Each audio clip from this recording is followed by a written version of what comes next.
Welcome back to more playoff coverage. I'm your host, Wyatt Zieger. You can find me on Twitter phonetically at Wyatt Zieger, joined alongside and always by the Klak Daddy, Brennan Klak.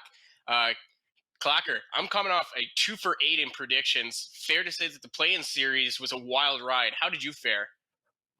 You know what? I was the same. I was also 2 for 8. I only got Vancouver right and Carolina right because that was a wild roller coaster ride of a first round. I guess more of a qualifying round, but Chicago and Montreal coming out, I don't think anyone really had both of them upsetting.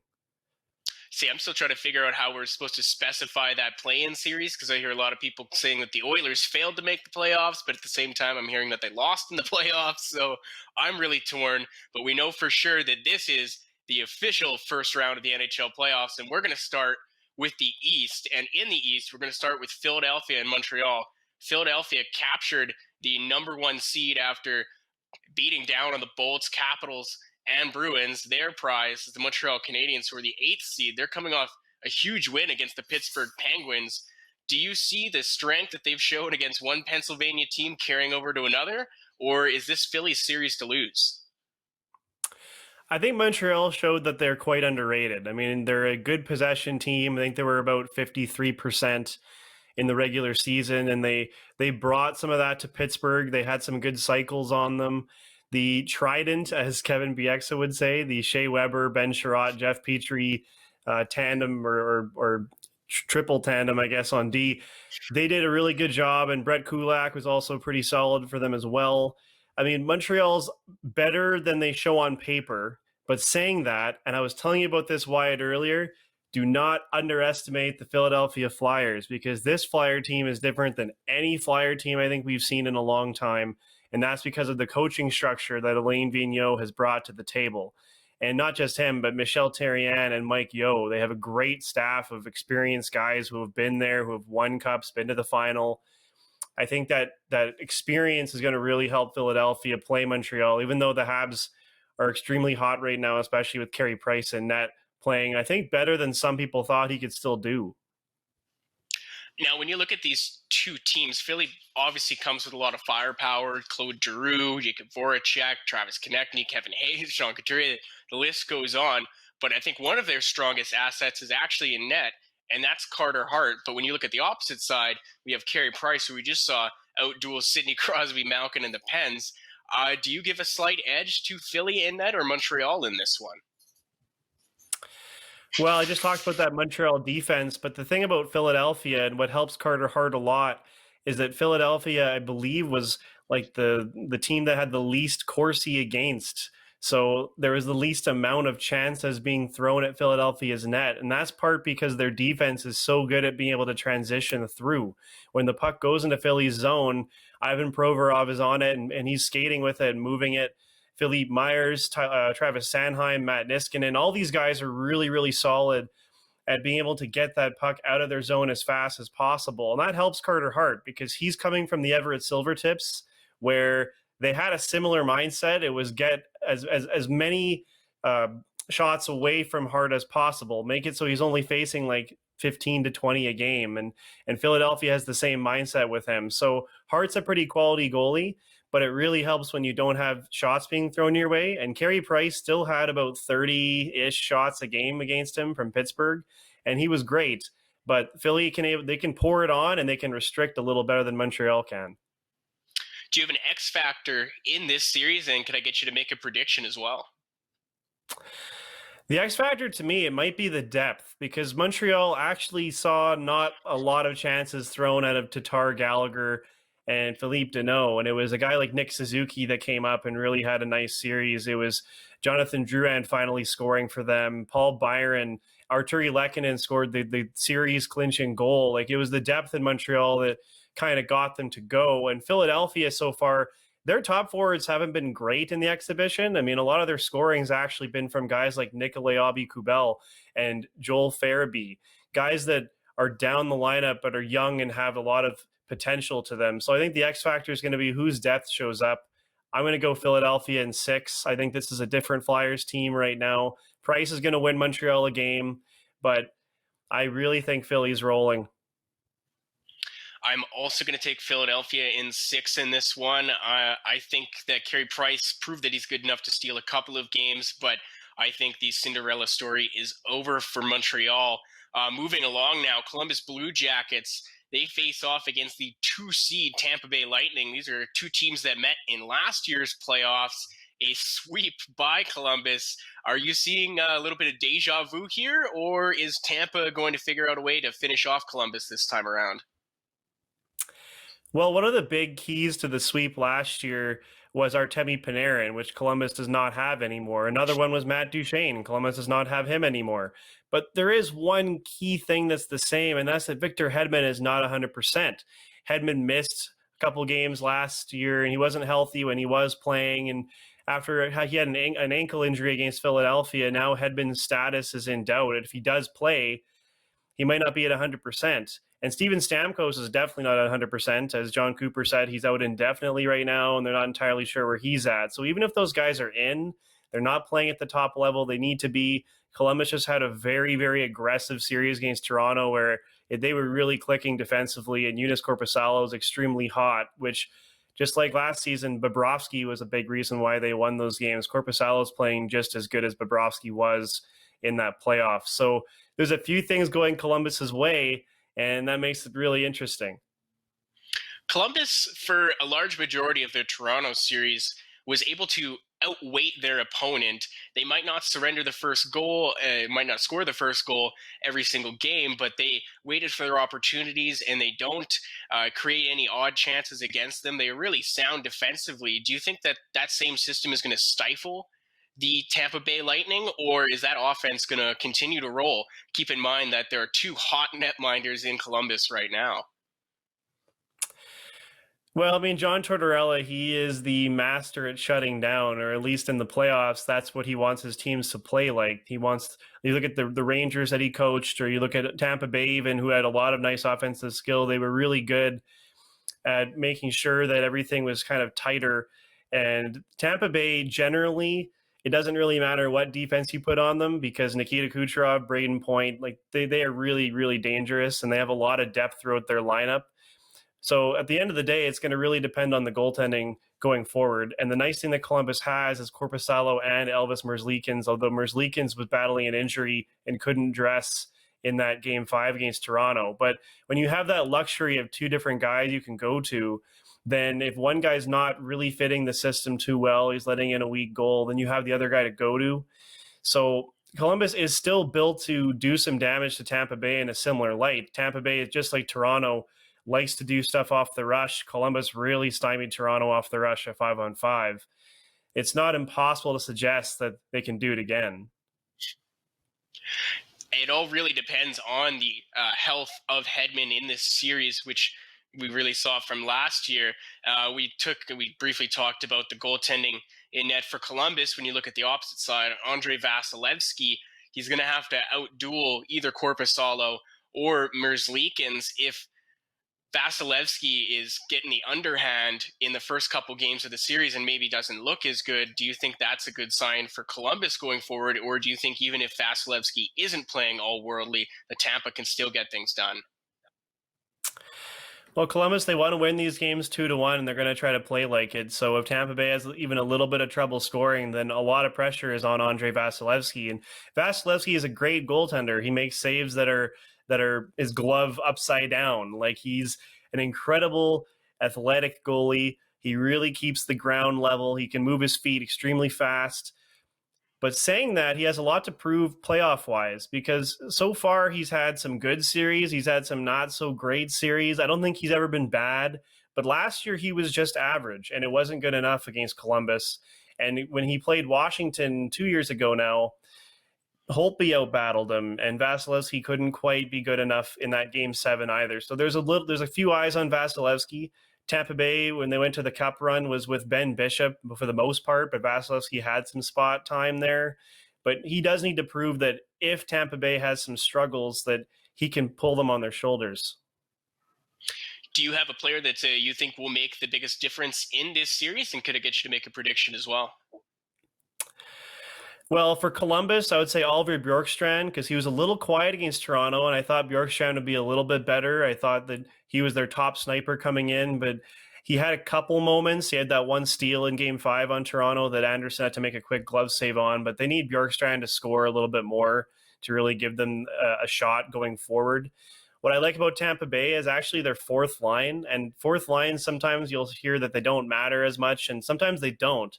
But Tampa did spend a lot of time getting Patrick Maroon, Barclay Goodrow, guys like that to kind of help get grit against Columbus or teams like Columbus that were going to be more pushbacky in the playoffs. And I do think that's going to cause a factor here.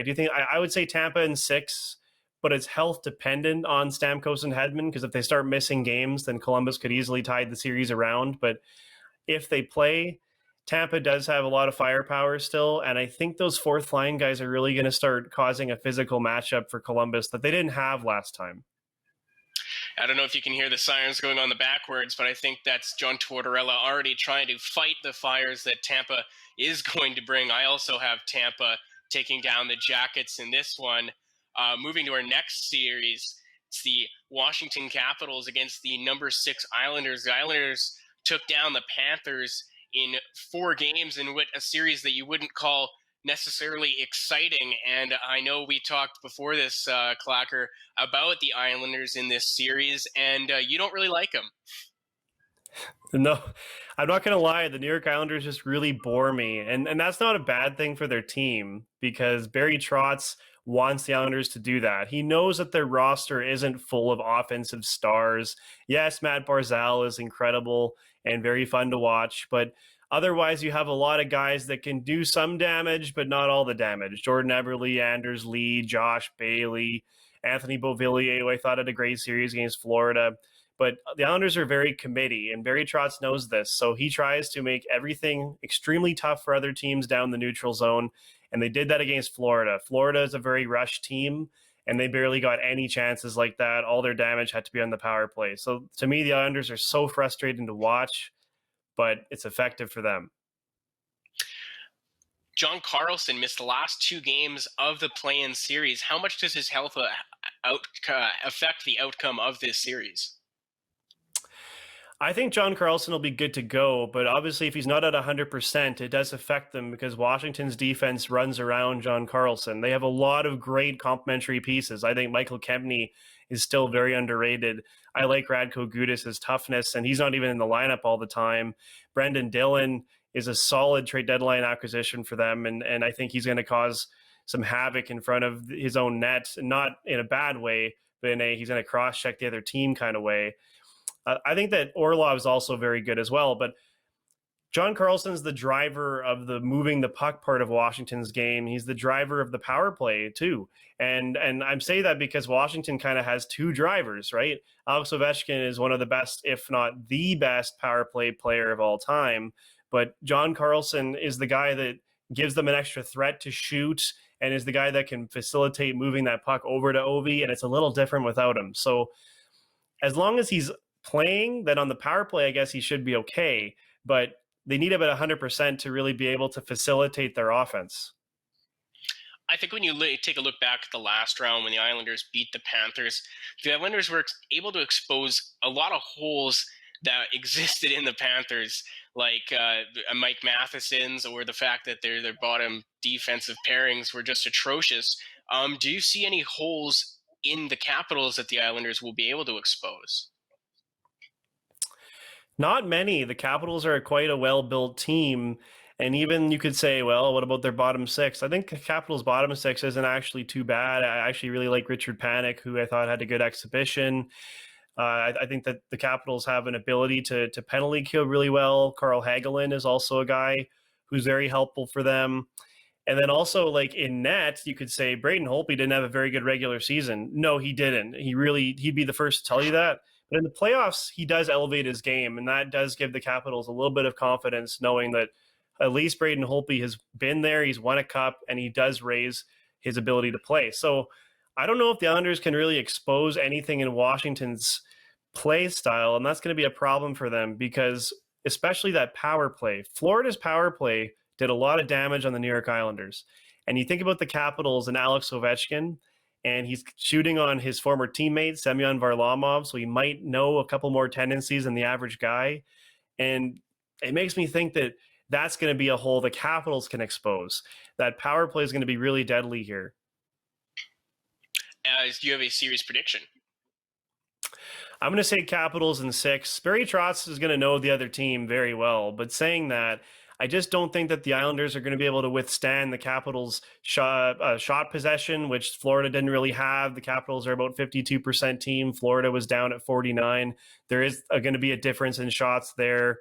And I also just don't know exactly who on the Islanders is going to step up. And I like the Islanders' defense. I think Ryan Pulock and Devin Tays are quite good, but I just don't know if they're going to be able to suppress all of the damage the Capitals are going to throw at them.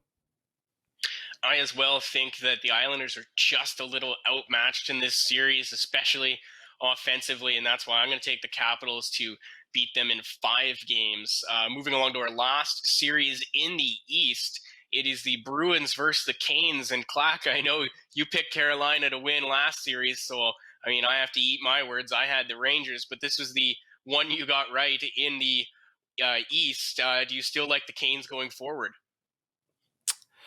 Boy, this is a tough series, and it's just really tough because imagine Boston wins the President's Trophy, and then they have a not so great 3 games in exhibition, and here you go, you get the Carolina Hurricanes again, who was their 3rd round opponent last playoff. That's a tough matchup. Like, Carolina is just an incredibly well-built team. They're deep and forward. They can run all 4 lines. Their defense is likely getting Dougie Hamilton back, so you have Slavin and Hamilton as a pairing. That's just incredibly tough to face. And even in net, like James Reimer, Peter Mrazek, both guys played pretty well in exhibition. Personally, I do prefer James Reimer a bit. I like the guy that's more calm. Peter Mrazek's a bit of an adventure. He really likes to make the highlight reel save, and it does tend to make him go all over the crease. Reimer's very steady. But I mean, Carolina's just really well built. This is not Boston's favorite matchup, and they're not playing so hot coming in. No, the Bruins didn't put their best foot forward for sure during the seeding games, but I don't see that as any cause for concerns. Carolina, they play that swarm defense. They really make you make decisions really quickly, and that did not pan out so well for the New York Rangers. But I think a more experienced team that plays a more system style of play, like the Boston Bruins, are going to be able to take advantage of that. And you really got to hope that when those lanes are opening up, because you're playing such a tight defense, that the puck doesn't end up on the stick of a la David Pasternak, Brad Marchand, or Patrice Bergeron, because that top line for the Bruins is going to burn you. But it's not like Carolina doesn't have a top line to match. How do you like the Svechnikov, Aho, Teravainen trio going into this matchup? I mean, I like them a lot. It's going to be a tough task for Charlie McAvoy and crew to have to defend that, because that top line was absolutely dynamite against the Rangers. And a big part of why that line works is that Aho and Teravainen were always very good with each other, but the body of Andrei Svechnikov, he's so big, he's hard to knock off the puck, and he goes to the dirty areas, and he'll hit people. Like, him and Brendan Smith were trading, and it was really fun when they were just hitting each other as hard as they could in that one game against the Rangers. And Svechnikov's just not afraid. So you have the 3 guys combined, and it just works on a lot of different fronts. They have really good puck possession. But then, I mean, like you said, on the opposite side of it, the whole Marchand, Bergeron, Pasternak line has been forever good, because they are a puck possession. I was going to say gods. They're puck possession gods. Those guys, when they have the puck, can cycle it better than any other line in the league. And that's going to cause a great problem for Carolina, just like it did last season. Like, last playoff itself was a big problem already. And Boston's second line never really was like that. But Andre Kosh's presence, that might help that a little bit. Now, looking at those additions the Bruins made, you got Kasha and Ritchie out, was Backus and a first round. What do you expect out of those players playing mostly on the bottom 6 or top 9, if you want to call that, for Boston?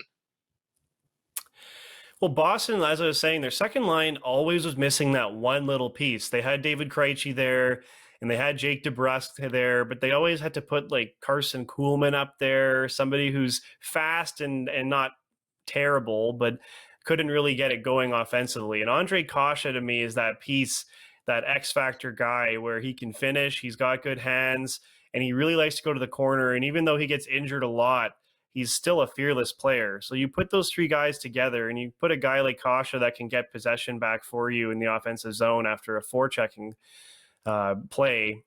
And it really changed the dynamic of their top six. And in Nick Ritchie's case, he's just really big. Like, he's a Boston Bruin type guy. And I think a lot of Oiler fans will remember Nick Ritchie put them away in 2017. He was the game winning goal scorer. So, like, I think it adds an element of size and an element of puck possession that they didn't have before after that top line. And they still have guys like Charlie Coyle and yeah, they lost Marcus Johansson, but overall, I think Boston's forward core is still quite excellent, and it's going to be tough for Carolina to match, although they are bringing in Marty Necas into this series, who they didn't have last year. And I think Marty Necas is incredibly skilled and will be fun to watch. I'm going to say that the Boston Bruins are going to take down Carolina in this series. I taken it in 7 games. I'm going to base it purely off goaltending mostly because Reimer and Mrazek were able to outduel a Sergei Bobrovsky, who hasn't exactly had a hot year, but I think a player like Tuukka Rask, who has a cup under his belt and has been in the playoffs multiple times, I think that experience and that knowledge and the calmness he brings in net is just going to be a little too much for Carolina, and I could see Reimer Mrazek start swimming to make some saves, and all of a sudden the puck's in the back of the net. Do you as well have a prediction for the series? I'm going to take Carolina in 7. I think that the goaltending is a bit of a concern for the Canes, but it's also nice when they have such a deep defense, and they've added Jake Gardiner. Who, by the way, Gardner's played quite well. I know there's a lot of Leafs fans on him, but Jake Gardner's played quite well recently. Joel Edmondson, big addition as well. Brady Shea, Sammy Vatanen, like Carolina's D, incredibly deep. And with adding Vincent Trocheck in center, they now have Aho, Trocheck, Jordan Stahl down the middle. That's incredibly hard to match up against. They can put on any line against Boston. I think that Carolina is going to win this series. I think they've made enough additions and changes that with the amount of puck possession they get, it's going to be hard for Boston to match. All right, well, to recap, Philly, Montreal, I'm taking Philly in 6. And you're taking Philly in 6 as well.